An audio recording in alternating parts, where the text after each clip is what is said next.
Setelah itu bisa kita tempatkan di botol. Setelah itu kita diamkan selama 24 jam baru bisa kita gunakan. Oke, itu aja bisa saya sampaikan. Masukin botol bang.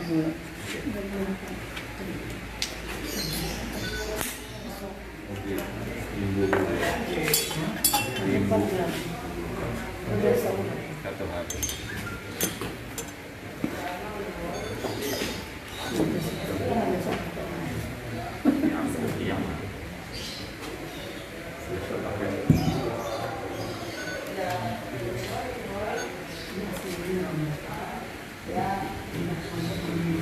Pasti baru bisa kita tambah.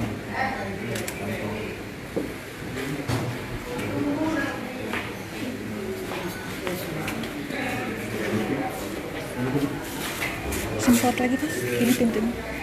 Ya, Tribun Lampung selain membuat hand sanitizer untuk mengatasi kelangkaan, untuk memenuhi kebutuhan warga binaan, di lapas ini juga dilakukan sterilisasi menggunakan semprot disinfektan di setiap ruangan-ruangan tahanan maupun sarana kerja seperti ini.